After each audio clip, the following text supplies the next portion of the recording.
in all of its glory. So it's been gone, say about 5 weeks. So as you know, the rear end was getting redone, and that part is complete. So it's took a little bit of time for him to get to it. You know, there's a lot of problems with having a shop that everybody recommends is that, well, everybody goes there. So I had to kind of wait in quite the line to finally get it in, but it's done. And so on the rear end, I had more or less everything replaced. You know, after looking at it, I ordered all the parts and dropped it off, and I'm kind of glad I did. I was kind of worried that I was doing a little more than I needed to, but the guy took it apart and said there was already more metal shavings in the fluid, and it's probably got 15 miles on it since I flushed it last. So, you know, one of those kind of things where it might have lasted a little while longer. But, you know, the goal is to be able to drive it and not have to worry about it. So it got all new internals, everything. The only thing that is original now is the diff cover and the housing. Everything else is new from the inside out.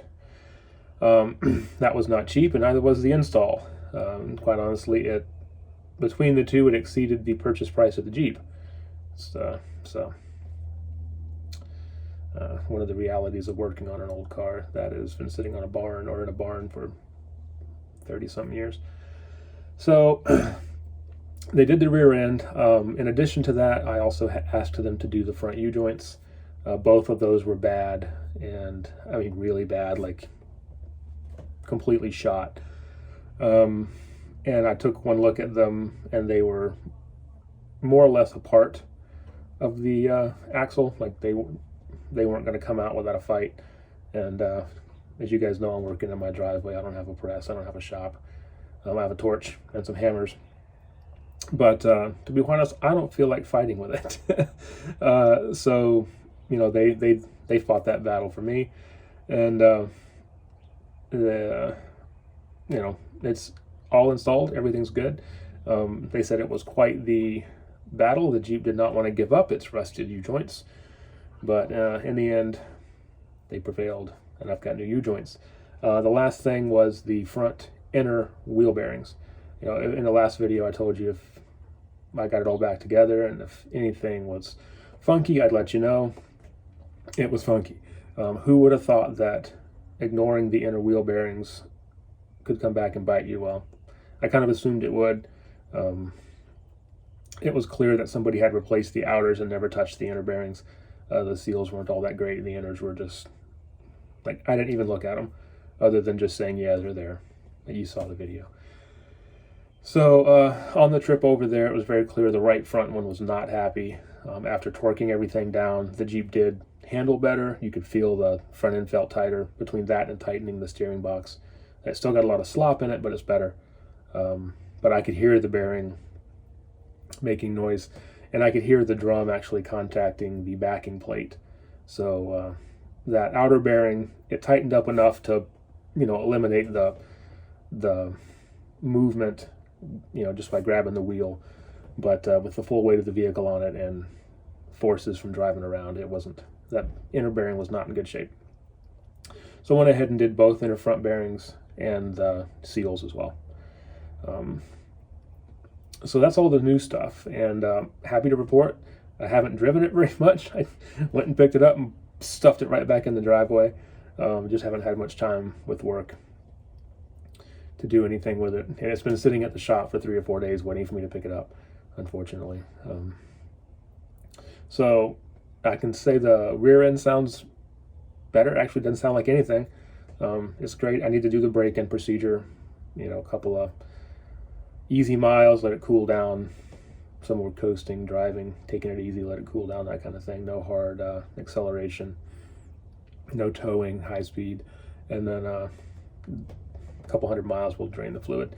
The way things are going, this Jeep, A, doesn't tow, B, doesn't do high speeds, and at the moment can't even do low speeds for other reasons, which I'll explain in a second. Who knows how long it'll take to, to get these things broken in, but we'll see. So clearly it's not all sunshine and rainbows. There are still other problems. The great thing about bearings being bad is normally they make themselves very known. In the videos, you could probably hear how loud it was in here. It was deafening.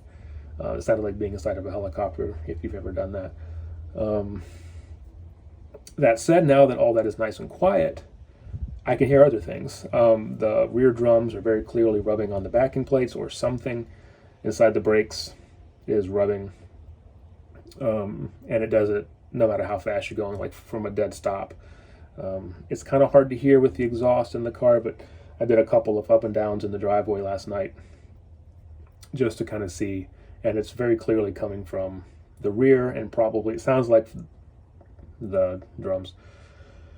But just to be safe, I'm going to open it up and see what's in there. I'll pull the wheels and drums off, and I want to turn the axle by hand just to make sure there's not something in the axle. All new parts, it could be a thing.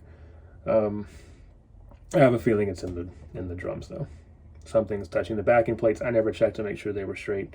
One of them is mangled, so it's very likely just the backing plates got a little kink in it somewhere. The drum's hitting it now. The axle bearings in the back were so bad that you could move the axles up and down like this and in and out, like quarters of an inch, like not thousandths like it should be, quarters of an inch, very noticeable. So I have a feeling now that all that is nice and tight, everything's where it's supposed to be, those clearances are now more of an issue than they were before. But if it ends up being an issue with the new parts, then it'll go back to the shop, or the person I got the parts from will get a call. We'll figure it out. It's likely been doing it this whole time, but the noise, it was just so much between the bearings in the rear end, and the noises from the front. So it's quiet enough now that I can hear other things. The bigger, more concerning thing is the transmission. It is very unhappy, and I mean won't even move unhappy. I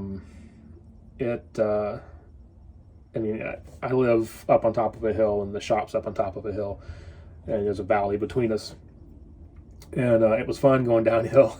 Everything seemed normal, but when I turned and started going back up the hill to get to the house, there's no tachometer in here, and it's hard to tell over the exhaust, but I'm going to guess it was every bit of 4,000 RPM, going maybe 20 miles an hour. So hopefully, I don't know. It hasn't done that before. The only time it did that was when I first got it, and it was low on fluid. So my theory is that it still barfs fluid out of that dipstick tube every time I stop. My theory is that it's finally barfed enough out that it's low. So we'll figure that out. I have the Wix filter kit for it, pan gasket, a couple of filters and O-rings. So I'll pull that off, check the pan for debris. The vent tube, I did blow some compressed air through it just to try to make sure that it wasn't clogged. And there was something in it. Whatever it is in the transmission now, which may not be great, but a couple of blasts, it just blew air back out of the tube, and then I finally gave it the beans, and I could hear the fluid gurgling down in the transmission, and it blasted a bunch of it out of the vent tube under the hood, or out of the dipstick tube, thoroughly coating the engine and everything else in transmission fluid. So whatever was in there is no longer in there, or at least has been moved. But I'll pull the pan, I'll put some brake clean through the vent tube and make sure it comes out of the bottom, and give it a new filter and that kind of thing. Everything I've read says that the TH400, if it's barfing fluid out of the dipstick tube, it's normally either most usually the vent tube is blocked, so as the transmission warms up, pressure builds due to the heat, and the pressure can't escape anywhere, so it just pushes fluid out of the dipstick tube. The other thing could be, I've heard people say bad seals in the front pump. Transmission's over full. I know it's not over full now because it's puked all its fluid out and is acting like it doesn't have enough to go. So, yeah, I don't know anything else about it yet, but I'm going to drain it, new filters, try to flush that vent a little better, and be very careful putting more fluid in, make sure I get it not overfilled, and then drive it again. And if it's still puking fluid, then it's going to have to do something. Take it to a shop, see if they can rebuild it, replace it. I mean, that's best case scenario, $1,500 for a rebuild, or maybe more. So, not to be just depressing about it, but I'm happy to have the rear end done. I'm glad the front end's done, but it kind of points out the other problems too. And now the transmission is behaving. I kind of want to but it's old. I'll give it a break. I got to remind myself this thing sat unused for 20 plus years, and is 50 years old. So it's definitely going to exceed my budget. But I'm starting to learn. I think my budget was a little unrealistic, a little naive maybe. So that's where it's at right now. I'm very happy to have it back. I've been missing it. It's been gone, like I said, for about 5 weeks. Got a list of things to fix. Still, a list of things to check now based on that last little zip around town. I'm happy to report that the turn signals work nice. The brake lights being nice and bright. I have not had anybody try to rear end me like I did the first 2 times I drove it on the road. The speedometer is working great. The work I did inside the steering column, tightening up and cleaning up the shifter mechanism, seems to work nicely too. It definitely sticks in gear better, and it doesn't just pop out of gear when you bump it with your hand. The latches engage. So that's all good stuff. But obviously still got a long way to go, and even though I just fixed a ton of stuff, or rather paid someone to do it, got a bigger list coming out of that. So that's going to be it for this one. I just wanted to get you guys an update. It's been a while. I'll turn the camera on again once I start tearing into the rear end. Well, not the rear end, but the brakes. I'm not going to go any further into it than that, having just paid a pile of cash to have it fixed. So if it's anything more than brake drums, it's going back to the shop, and or calls to the manufacturer of the parts. Most of those are Dana parts or Crown Dana. So thanks for watching, and we'll get you guys another update.